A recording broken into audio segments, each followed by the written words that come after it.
war-saxaafadeed dowladda federaalka ah ee Soomaaliya iyadoo ka jawaabaysa war-saxaafadeed ka soo baxay dowladda Kenya 16 Febraayo 2019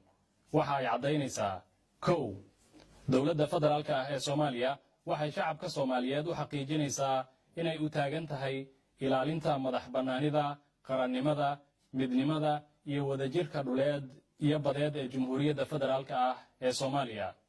labo dowladda federaalka ah ee Soomaaliya waxa ay aad uga xun tahay war-saxaafadeedkii aan xaqiiqda ku salaysayn ee ka soo baxay wasaaradda arrimaha dibadda ee Kenya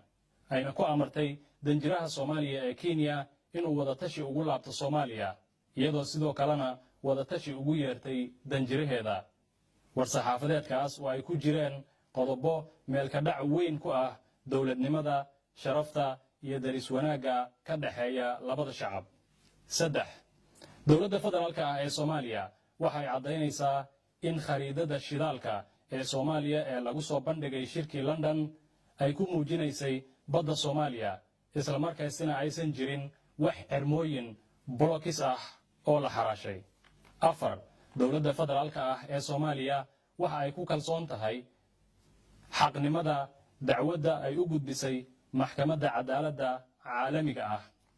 waxa ayna aaminsan tahay in ay maxkamaddu u qaadi doonto dacwadda si xaq ah sidaas darteedna dowladda federaalka ah ee Soomaaliya waxa ay ku baaqaysaa in laga war dhowro go'aanka maxkamadda shan dowladda federaalka ah ee Soomaaliya iyada oo maraysa wadiiqooyinka diblomaasiyadeed ee caalamiga ah waxa ay dowladda Kenya la wadaagtay qoraal rasmi ah oo ay uga fal celinayso war-saxaafadeedka ka soo baxay wasaaraddeeda arrimaha dibadda lix dowladda federaalka ah ee Soomaaliya waxa ay xusuusan tahay kaalintii wanaagsaneed ee dowladda Kenya ay ku garab istaagtay Soomaaliya